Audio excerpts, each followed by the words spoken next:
विचार मंच के कार्यकर्ता हैं और आज कार्यकर्ता को बोलने के लिए भी कहा गया है, तो स्वागत की परंपरा में हमने भी अपना योगदान दिया। और ऐसे सम्मानीय मंच के सामने बोलने के लिए भी बड़ा बल चाहिए, साहस चाहिए। इतने प्रख्यात और इतने यशस्वी वक्ता जहाँ बैठे हों और वहाँ हमें कहा जाए बताने के लिए, तो ये थोड़ा सा प्रयास रहेगा कुछ बताने का। आपको जो विषय दिया गया है वो ये बलिदान की जो परंपरा जो शुरू हुई और जिस बलिदान को मनाने के लिए जिस बलिदान के कारण आज हम सब हिंदू बन के यहाँ बैठे हैं, वो प्रेरणा आई कहाँ से उन बच्चों के अंदर। हम लोग आज पूरे गंज में हर जगह बड़ा एक सरकार का कार्यक्रम भी हो रहा है और बड़ा सौभाग्य हम लोगों का कि हम लोग चारों साहिबजादों की कम से कम तस्वीर को देख पा रहे हैं और बार बार सोचने को और बार बार ये बताने का मन करता है कि पिछले 3-4 साल से ये जो एक पूरे भारतवर्ष में एक वातावरण बन रहा है, तो ये किस लिए हुआ और इसके पीछे क्या था और उन बच्चों में ऐसा भाव आया कहाँ से कि छोटा भाई बड़े भाई को कुछ बता रहा है, आगे भाई साहब बताएंगे इसके विषय में, और बलिदान चल रहा है और दीवार गिरने के बाद भी बलिदान होता है और हम आज उसको याद कर रहे हैं। तो नवे गुरु पातशाह का जब हम नाम स्मरण करेंगे, गुरु तेग बहादुर जी महाराज का, आप सबको स्मरण होना चाहिए, आप सबको पता भी होगा कि वो बलिदान उन्होंने किया, वो जो एक भाव था उनके अंदर और जो स्थितियां बनी ऐसी उस काल की। थोड़ा सा वर्णन करूंगा कि भारतवर्ष में हिंदू कहने के लिए भी अपने आप को तकलीफ होती थी। हिंदू धर्म में मैं रहूं जीवित और हिंदू में ही मरूं, ये सोचने में भी कष्ट होता था लोगों को। कश्मीर के बहुत बड़े अपने एक वर्ग को औरंगजेब ने बलात् मुसलमान बनाने के लिए सारे प्रयास किए। आज हमारा जो कश्मीर है, तो हम देखते हैं आज यहाँ पे अपनी 7-7.5 लाख की फौज उसको बचा के भारतवर्ष से रखे हुए है। उस स्थान को पूरा हिंदू बहुल जो क्षेत्र था, वहां पे एक ऐसा षड्यंत्र रचा औरंगजेब ने कि वहां के अपने बंधुओं को नीचे आना पड़ा और भारतवर्ष में जो गुरु परंपरा सबको बांध रही थी, पश्चिम छोर मुल्तान, अफगानिस्तान के नीचे वाला पेशावर, पंजाब, सिंध, वो गुरु परंपरा जो भारतवर्ष के अंदर एक भाव इकट्ठा होने का, अपने धर्म के प्रति समर्पित होने का पैदा कर रही थी, उसके नवे गुरु पातशाह के पास वो पंडित जब जाते हैं, वो आग्रह उनसे करते हैं कि हम करें क्या, अब हमारे पास कोई चारा नहीं है, हमको मुसलमान बनना पड़ेगा, हमें इस्लाम कबूल करना पड़ेगा और हमसे बार बार ये कहा जा रहा है। तो संगत ने छोटे से गुरु गोविंद सिंह जी खड़े होते हैं और तेग बहादुर जी महाराज के मुंह से निकलता है कि इतना बड़ा काम करने के लिए तो किसी को तो सर्वस्व देना पड़ेगा अपना, तो किसी को देना पड़ेगा। ये सुन के जो बालक 11 वर्ष का गुरु गोविंद सिंह जी वहां जो खड़ा होता है, वो बोलता है कि पिताजी आपसे बड़ा तो कोई संगत में और कोई हमारे समाज में है ही नहीं, तो बलिदान तो आपको, फिर ऐसा कुछ आधी लाइन उन्होंने बोली। तो वो तेग बहादुर जी महाराज को भाव समझ में आया और उन्होंने कहा कि मुझे ही प्रस्तुत होना पड़ेगा, शायद मेरे ही विचार से, शायद मेरे ही प्रभाव से औरंगजेब को कुछ समझ में आए, शायद कुछ ऐसा हो जाए कि हम हिंदू अपने आप को बचा सकें। आपको स्मरण होना चाहिए 1921 में पैदा हुए गुरु तेग बहादुर जी महाराज, 1621 में पैदा हुए गुरु तेग बहादुर जी महाराज, आप अपने पिता से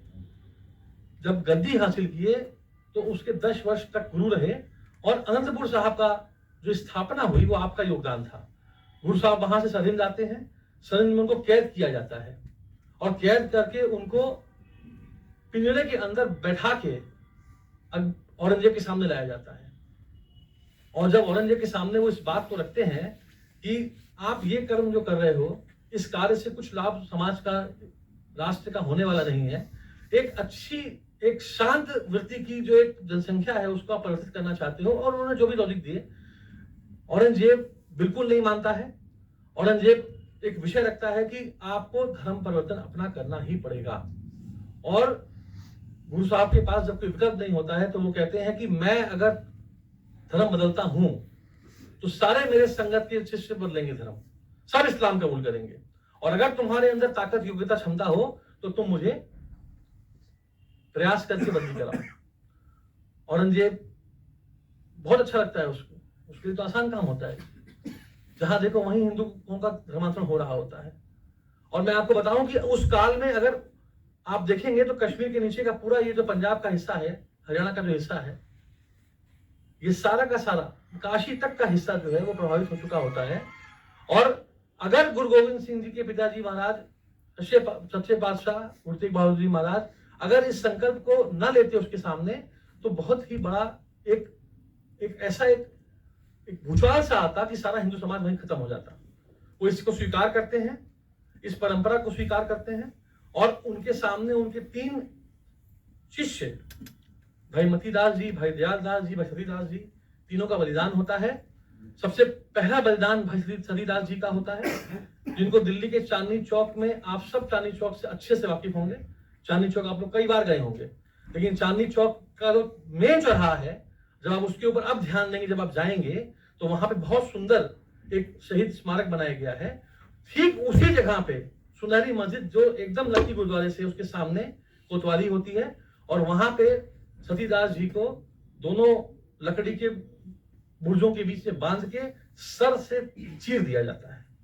आरा रख के उनको काट दिया जाता है। इस्लाम का भयानक रूप जो हम आप देख रहे हैं इस सीरिया में, यहाँ वहां जो दिखाई दे रहा है, उससे 100 गुना भयानक रूप हम हिंदुओं ने इसी भूमि पे देखा है भारतवर्ष के अंदर। और आप जरा कल्पना करो कि भाई सतीदास जपू जी साहब का पाठ करते हैं, इस्लाम नहीं कबूल करते हैं ऐसा दोहराते हैं, गुरु साहिब सामने बैठे होते हैं, उनसे नजर मिलाते हैं, गुरु साहब भी मजबूरी से बैठे होते हैं, ना गुरु बोलता है कुछ, न शिष्य बोलता है कुछ, सिर्फ एक ओंकार का जाप होता है। और जब वो काट दिए जाते हैं तो इतिहास बताता है कि उनका जो शरीर बचा होता है वो उस पाठ को पूरा करता है।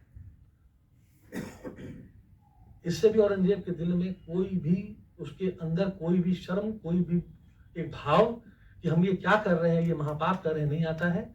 दूसरे दिन भाई दयाल दास को उसी जगह पर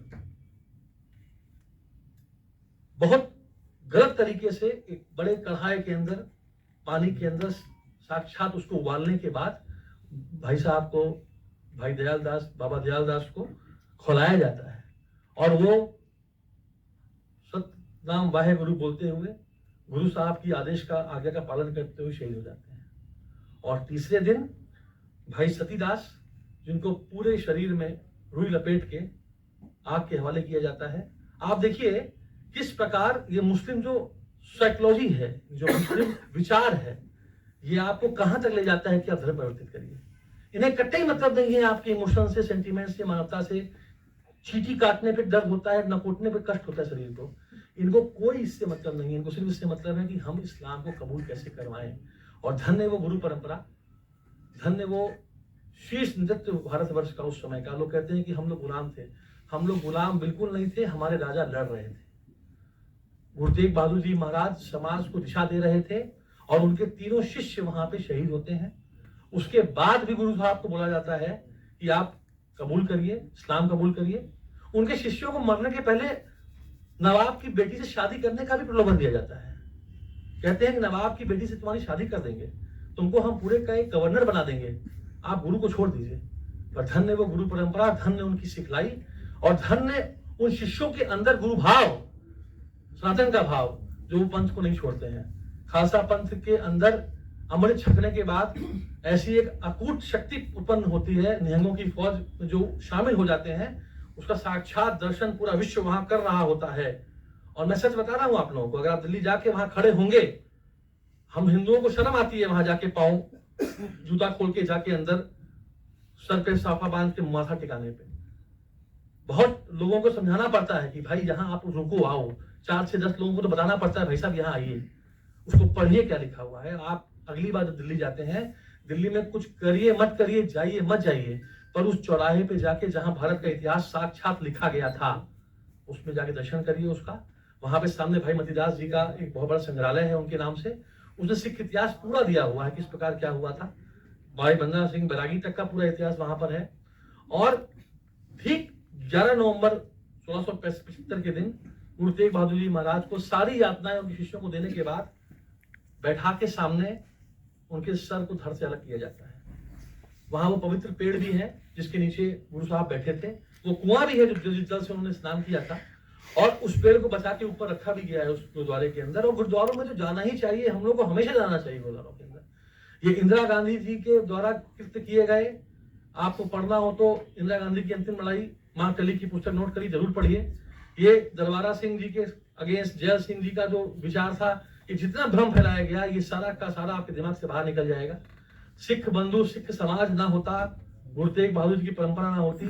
तो हम लोग आज सारे यहाँ बैठे मुसलमान होते। और जब गुरु साहब का बलिदान होता है,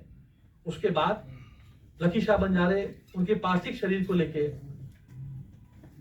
जाते हैं गुरुद्वारा अपने घर में ले जाके उनके शरीर को, वो अपने घर को ही आग लगा देते हैं कि हमारे गुरु का जो पार्थिव शरीर है उस